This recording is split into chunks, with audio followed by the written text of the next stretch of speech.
بسم اللہ الرحمن الرحیم۔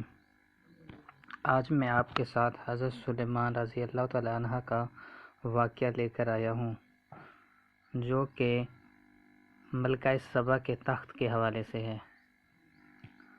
سبا ایک ملک کا نام تھا، شاید قدیم زمانے میں سبا یمن کا نام ہو، یہ کہنا بہت مشکل ہے۔ ملک سبا میں ایک عورت حکومت کرتی تھی۔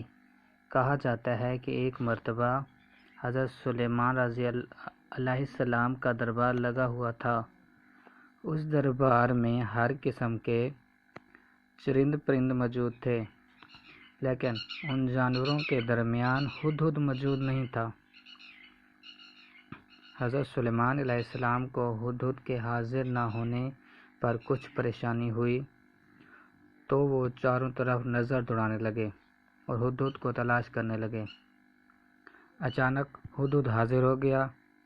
حضرت سلیمان علیہ السلام نے دیر تک غیر حاضر ہونے کی وجہ پوچھی تو ہدہد نے بتایا کہ ملک سبا میں ایک عورت حکومت کرتی ہے، وہ اللہ کے دین پر یقین نہیں رکھتی، وہ آتش پرست ہے، اس کے پاس کثیر فوج ہے، وہ عالیشان محل میں رہتی ہے، خدمت کے لیے بے شمار غلام ہر وقت حاضر رہتے ہیں۔ حضرت سلیمان علیہ السلام نے ہدہد کی بات غور سے سنی اور کہا کہ میں یہ جاننا چاہتا ہوں کہ جو کچھ تم کہہ رہے ہو سچ ہے یا جھوٹ۔ چنانچہ آپ علیہ السلام نے ملک سبا کے نام ایک رکا لکھا اور آپ نے سب سے پہلے بسم اللہ یوں تحریر کیا: یہ خط حضرت سلیمان علیہ السلام کی طرف سے ہے۔ میں اللہ کے نام سے شروع کرتا ہوں جو سب سے بڑا مہربان اور رحم کرنے والا ہے۔ تم اپنی سلطنت پر غور اور سرکشی نہ کرو، پہلے تم اللہ کی فرمانبرداری کرنے کا عہد کرو، پھر میرے پاس چلی آؤ۔ آپ علیہ السلام نے خط ہدہد کے حوالے کیا اور بولے، یہ خط نے ڈال دو۔ ہدہد نے ایسا ہی کیا۔ ملکہ نے خط اٹھا کر پڑھا اور درباریوں سے کہا، اسے اونچی آواز میں پڑھ کر سناؤ، اور ان سے رائے طلب کی کہ اب کیا کرنا چاہیے۔ دربار میں حاضر تمام لوگوں نے ایک رائے ہو کر کہا، ہم طاقتور ہیں، اسی لیے ہمیں خوفزدہ ہونے کی ضرورت نہیں، ہم سلیمان علیہ السلام کا مقابلہ کرنے کی طاقت رکھتے ہیں۔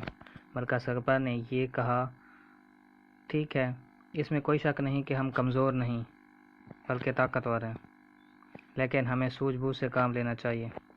اس سے دوستی کا ہاتھ بڑھانے کے لیے تحفے بھیجنا چاہتی ہوں۔ اگر انہوں نے ہمارا تحفہ قبول کیا تو میں سمجھوں گی وہ پیغمبر ہیں۔ پیغمبروں کو مال و دولت کی ہوس نہیں ہوتی۔ اگر انہوں نے تحفہ قبول کیا تو میں سمجھوں گی کہ وہ صرف بادشاہ ہیں اور بادشاہ کو ہوس ہوتی ہے۔ میں اس بات سے خوفزدہ ہوں کہ بادشاہ جس ملک میں داخل ہوتے ہیں وہاں تباہی مچا دیتے ہیں، ہر چیز کو تباہ و برباد کر دیتے ہیں۔ ملکہ نے یہ سوچ کر تحفے بھیجے۔ تحفوں کا سامان لے کر خادم حاضر ہوا۔ حضرت سلیمان علیہ السلام نے فرمایا، میرا مقصد یہ نہیں جو ملکہ سمجھ رہی ہے، میرے پاس دولت کی کمی نہیں، خدا نے مجھے بہت کچھ دیا ہے۔ میں چاہتا ہوں کہ میرے حکم کی تعمیل کرتے ہوئے ملکہ میرے پاس چلی آئے۔ اگر اس نے میرے پاس آنے سے انکار کیا تو میں لشکر لے کر جاؤں گا، ملکہ کو رسوائی اٹھانی پڑے گی۔ خادم نے حضرت سلیمان علیہ السلام کا پیغام ملکہ تک پہنچایا۔ ملکہ نے روانگی کے لیے تیاریاں شروع کر دی۔ آپ کو ملکہ کی روانگی کی خبر مل چکی تو آپ نے جنوں سے پوچھا، ملکہ کو یہاں کون لا سکتا ہے؟ ان میں سے ایک جن نے کہا، میں پلک جھپکتے ہی ملکہ کو حاضر کر سکتا ہوں۔ آپ علیہ السلام نے اجازت دی تو ایک جن تخت سمیت ملکہ سبا کو لے کر آیا۔ حضرت سلیمان علیہ السلام نے اللہ کا شکر ادا کیا اور حکم دیا، اس تخت کی شکل بدل دی جائے۔ جب ملکہ دربار میں پہنچی تو اس نے پوچھا کہ کیا یہ تیرا تخت بھی ایسا ہے؟ اس نے کہا، یہ تو وہی ہی ہے۔ حضرت سلیمان علیہ السلام نے اپنے محل کی حیرت انگیز طریقے سے بڑی حکمت کے ساتھ تعمیر کیا۔ محل کا فرش شیشے سے تیار کیا۔ فرش کے نیچے پانی کی نہریں بہہ رہی تھیں، ایسا معلوم ہو رہا تھا جیسے یہ فرش نہیں بلکہ پانی ہی بہہ رہا ہے۔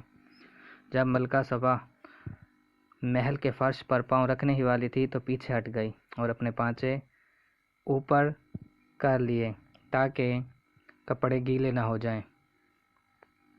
اس پر خادمہ نے کہا یہ پانی نہیں بلکہ یہ پانی کی طرح نظر آنے والا فرش ہے، آپ کو پانچے اٹھانے کی ضرورت نہیں۔ ملکہ یہ عجوبہ دیکھ کر دنگ رہ گئی اور کہنے لگی، اے پروردگار، میں اپنے جان پر ظلم کیا ہے، میں سلیمان کی بات مانتی ہوں اور اللہ ہی رب کائنات کا مالک ہے۔ اس کے بعد ملکہ سبا حضرت سلمان فارسی پر ایمان لے آئی اور انہوں نے آپ سے نکاح کر لیا۔ اس کے بعد آپ مجھے دیجیے اجازت، دعا میں یاد رکھیے گا۔ اللہ حافظ۔